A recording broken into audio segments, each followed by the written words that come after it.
नमस्कार विद्यार्थी मित्रांनो, मी विपुल गायकवाड तुम्हा सर्वांचं आपल्या समाधान कोकाटे अकॅडमीच्या या ऑनलाईन प्लॅटफॉर्मवर मी मनापासून स्वागत करतो. मित्रांनो, आगामी येणाऱ्या संयुक्त गट व पूर्व परीक्षा असेल किंवा ग्रुप सी ची पूर्व परीक्षा असेल, त्याच्या दृष्टिकोनातून भूगोल हा आपल्याला माहिती की एक वेटेज असणारा, स्कोरिंग देणारा महत्त्वाचा विषय आहे. आणि यासाठीच या विषयाचं फक्त रिव्हिजन न करता त्याच्यासाठी महत्त्वाचं काय आहे, तर आपल्याला माहिती की एमसीक्यूची प्रॅक्टिस ही अतिशय महत्त्वाची असते. आणि त्या दृष्टिकोनातून म्हणजेच काय, तर परीक्षेला येणाऱ्या परीक्षेच्या दृष्टिकोनातून आपण एक प्रेडिक्शन सिरीज जी आहे ती या ठिकाणी सुरुवात करणार आहोत. तर आज आपल्या या पहिल्या लेक्चरमध्ये महाराष्ट्राचा भूगोल याच्या घटकातल्या या टॉपिक मधल्या महत्वाच्या म्हणजे महाराष्ट्राचं राजकीय आणि प्रशासकीय विभाग या घटकावर आज आपण या ठिकाणी एक प्रेडिक्शन सिरीज सुरू करत आहोत. तर चला सुरुवात करूया. बघा, पहिला प्रश्न बघा काय विचारलाय. खालील विधाने विचारात घ्या. महाराष्ट्राने भारताच्या एकूण क्षेत्रफळापैकी 9.46% क्षेत्र व्यापलेले आहे.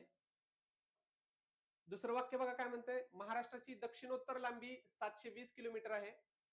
क आहे महाराष्ट्राची पूर्व पश्चिम लांबी दक्षिण उत्तर लांबीपेक्षा जास्त आहे म्हणते. आणि खाली काय विचारलेलं आहे, वरीलपैकी कोणते विधाने हे बरोबर बरोबर आहेत. वरीलपैकी कोणती विधाने हे बरोबर आहेत किंवा अचूक आहेत.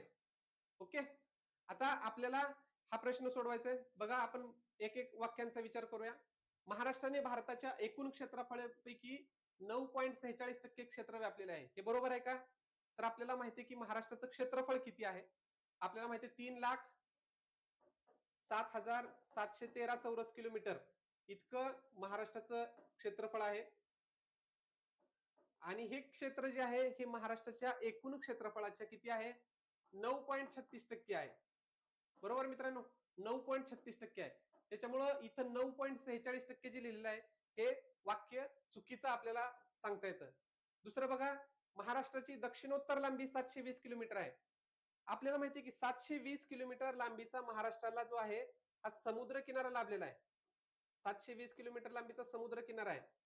आणि महाराष्ट्राची दक्षिणोत्तर जी लांबी आहे ती आहे 700 किलोमीटर. त्याच्यामुळे दुसरं वाक्य जे आहे हे सुद्धा या ठिकाणी चुकीचं ठरतंय. तिसरं वाक्य बघा, महाराष्ट्राची पूर्व पश्चिम लांबी म्हणजे ही लांबी किती आहे, 800 किलोमीटर. दक्षिण उत्तर लांबीपेक्षा जास्त आहे का? निश्चितच आहे. किती आहे, 100 किलोमीटरनी अधिक आहे. त्याच्यामुळं क हे वाक्य जे आहे ते बरोबर आहे. विचारले काय, वरीलपैकी कोणती विधाने अचूक आहेत. इथं टायपिंग मिस्टेक झालेली आहे थोडीशी. अचूक आहेत हे विचारले म्हणजेच बरोबर आहेत. कोणतं वाक्य बरोबर आहे, फक्त क म्हणजे पर्याय क्रमांक 3 हे याचं योग्य उत्तर आपल्याला सांगता येतं. पुढचा क्वेश्चन बघा. खालील विधाने तपासून अयोग्य विधान निवडा असा प्रश्न त्या ठिकाणी दिलेला आहे. अयोग्य म्हणजे काय, चुकीचं विधान त्या ठिकाणी निवडायचं. चुकीचं कोणतं आहे ते बघायचं आपल्याला. ओके, चुकीचे बघा काय म्हणले, महाराष्ट्र राज्याची स्थापना 1 मे 1960 रोजी झाली. झाली का? बरोबर आहे. वाक्य बरोबर आहे.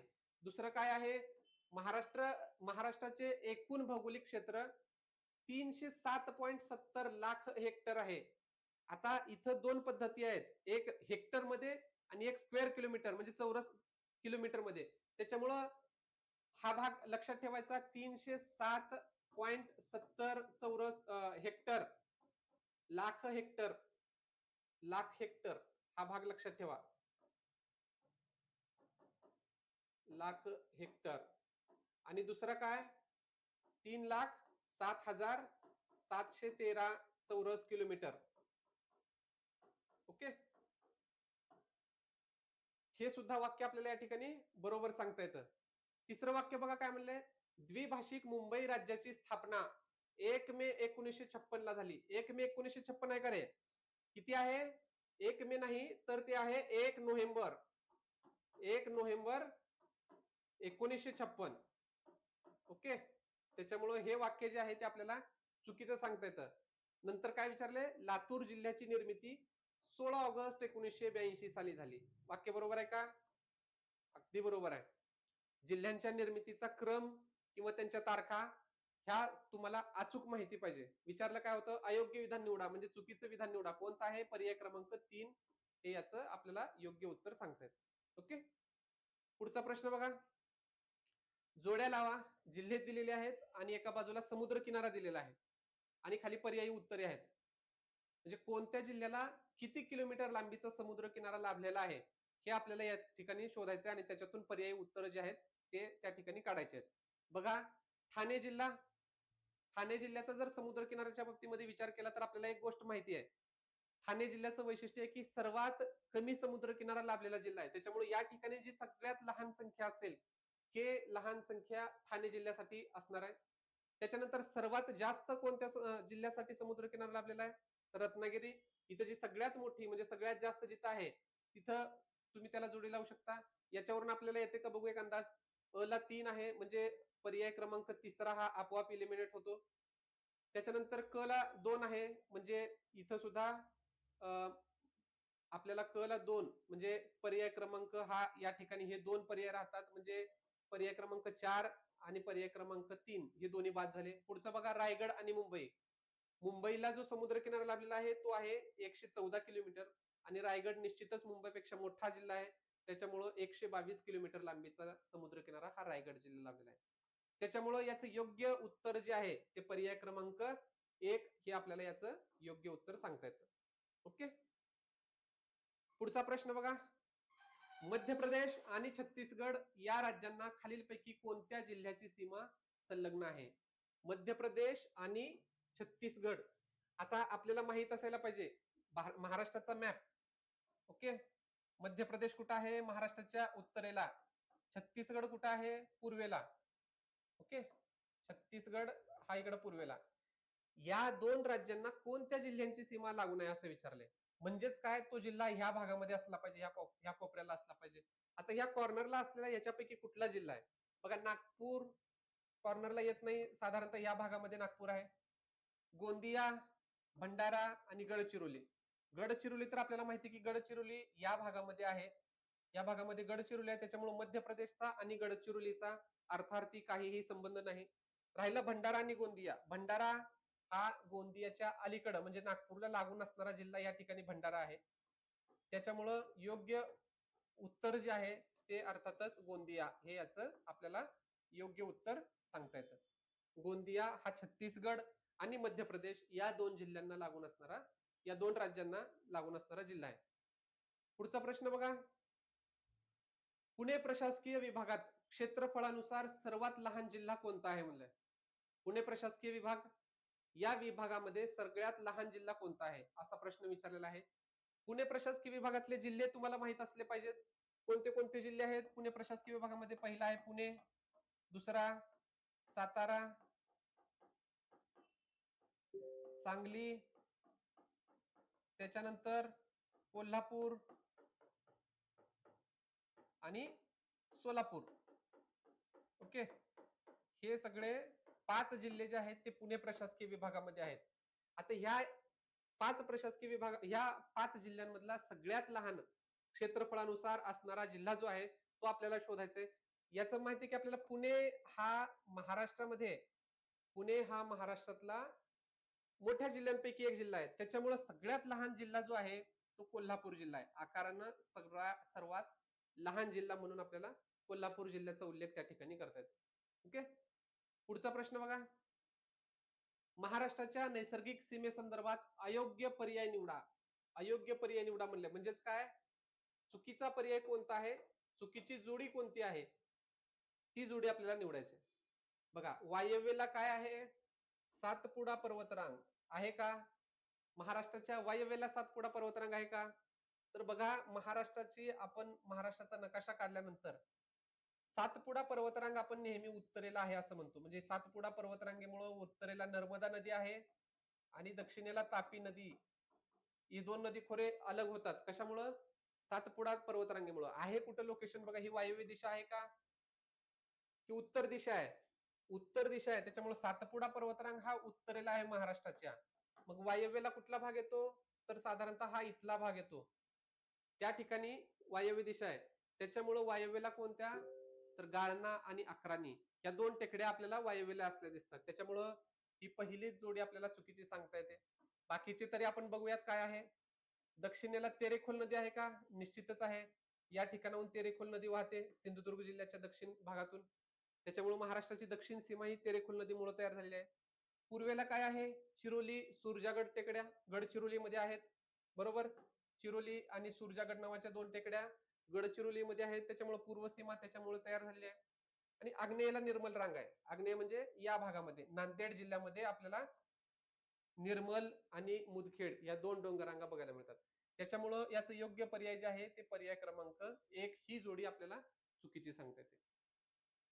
पुढचा प्रश्न बघा, जिल्हे आणि त्यांची निर्मिती साल यांच्या जोड्या लावा असा प्रश्न आलेला आहे. म्हणजे कोणत्या जिल्ह्याची निर्मिती ही कोणत्या वर्षी झाली याच्या संदर्भामध्ये हा प्रश्न आहे. बघा, वाशिम जिल्हा जो आहे या वाशिम जिल्ह्याची निर्मिती कधी झाली माहित असायला पाहिजे. 1 जुलै 1998 वाशिम जिल्हा पहिल्यांदा 1 जुलै 1998 ला त्या ठिकाणी निर्माण झाला. त्याच्यानंतर लातूर जिल्ह्याची निर्मिती, लातूर जिल्हा 16 ऑगस्ट 1982. त्याच्यानंतर गडचिरोली जिल्हा 26 ऑगस्ट 1982 आणि हिंगोली जिल्हा हा नंतर निर्माण झालेला 1 मे 1999. आणि त्याच्यानंतर सगळ्यात शेवटी जो निर्माण झाला तो म्हणजे पालघर. ओके, कुठल्या कोणत्या जिल्ह्यातून? ठाणे या जिल्ह्यातून पालघरची विभाजन झालं. कधी झालं? 1 ऑगस्ट 2014. ओके, तर या पद्धतीनं ही माहिती तुम्हाला असली पाहिजे. त्याचबरोबर या वेळेसचे मुख्यमंत्री कोण होते ते सुद्धा लक्षात ठेवणं महत्वाचं आहे. त्याच्यामुळे याचा योग्य पर्याय जे आहे कोणता येतो? 1 ला 2 ब 4 म्हणजे पर्याय क्रमांक 4 हे याचं आपल्याला योग्य उत्तर सांगता येतं. ओके, चला पुढचा भाग बघा. पुढचा प्रश्न, प्रशासकीय विभागांचा क्षेत्रफळानुसार चढता क्रम लावा. चढता क्रम विचारलाय. चढता म्हणजे सगळ्यात लहान प्रशासकीय विभाग जो असणार आहे तो पहिल्यांदा येणार आणि सगळ्यात मोठा जो असणार आहे तो शेवटी येणार. ओके, सर्वात लहान असणार तो पहिल्यांदा येणार आणि मोठा जो आहे तो शेवटी येणार. आता सर्वात लहान कोणता याच्यापैकी प्रशासकीय विभाग क्षेत्रफळानुसार? पहिल्यांदा आहे कोकण, म्हणजे हा पहिला नंबरला येणार कोकण. दुसऱ्या नंबरला बघा बरं काय येतं, म्हणजे पर्यायानुसार जर आपण बघायला गेलं तर पर्यायानुसार जर बघायला गेलं तर पहिल्यांदा कोकण म्हणजे इथं ब म्हणजे पहिला अ हा आपोआप ऑप्शन इलिमिनेट होणार आणि हा सुद्धा ऑप्शन इलिमिनेट होणार. त्याच्यानंतर बघा दुसऱ्या नंबरला येतो तो म्हणजे नागपूर. ओके, त्याच्यानंतर आहे नागपूर. त्याच्यानंतर काय आहे? तिसरा प्रशासकीय विभाग तो येतो म्हणजे पुणे. त्याच्यानंतर नाशिक आणि सगळ्यात मोठा जो प्रशासकीय विभाग आहे तो म्हणजे छत्रपती संभाजीनगर.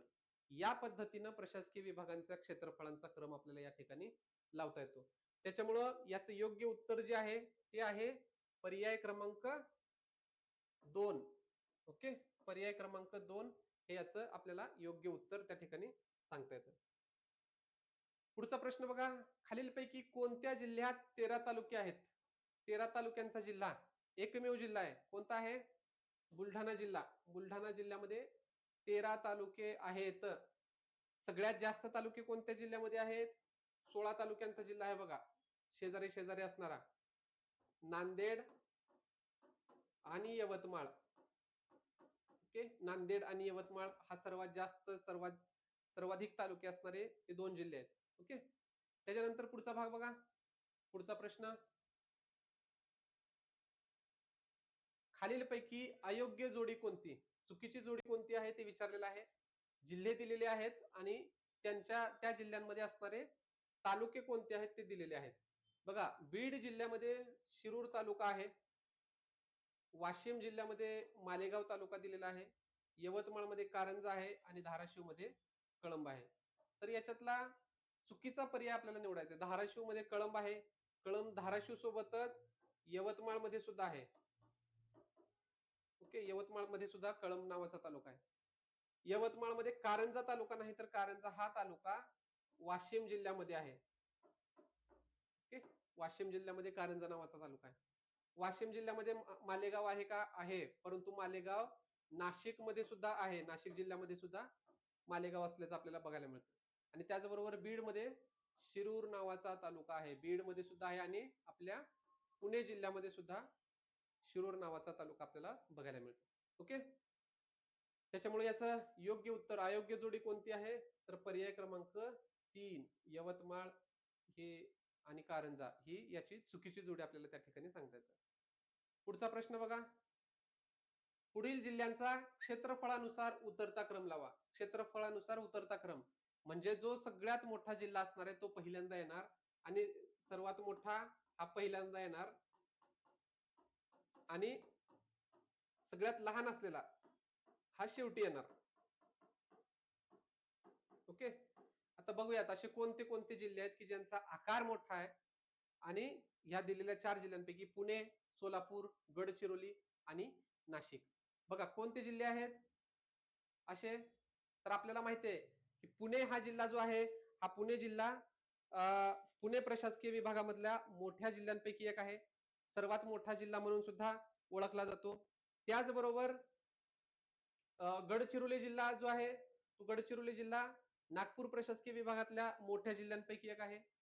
सोलापूर हा पुणे प्रशासकीय विभागातला जिल्हा आहे आणि नाशिक हा सुद्धा नाशिक या स्वतंत्र प्रशासकीय विभागातला जिल्हा आहे. आकाराने मोठे आहेत, मात्र आपल्याला याचं योग्य पर्याय जे आहे ती योग्य पर्याय त्या ठिकाणी बघायचा आहे. तर कोणतं योग्य पर्याय असणार? पुणे या 4 जिल्ह्यांपैकी सगळ्यात मोठा पहिला पुणे जिल्हा आहे. त्याच्यानंतर आकारानं सगळ्यात मोठा दुसरा जो जिल्हा आहे तो आहे नाशिक आणि त्याच्यानंतर तिसरा जो मोठा आकाराने जिल्हा आहे तो आहे सोलापूर आणि चौथ्या क्रमांकाला येतो गडचिरोली. म्हणजे 1 याला 2 हा 3 आणि हा 4. म्हणजे पहिल्यांदा अ यायला पाहिजे, नंतर ड यायला पाहिजे, नंतर ब आणि क. म्हणजे पर्याय क्रमांक 3 जे आहे याचं योग्य उत्तर आपल्याला त्या ठिकाणी सांगता येतं. ओके.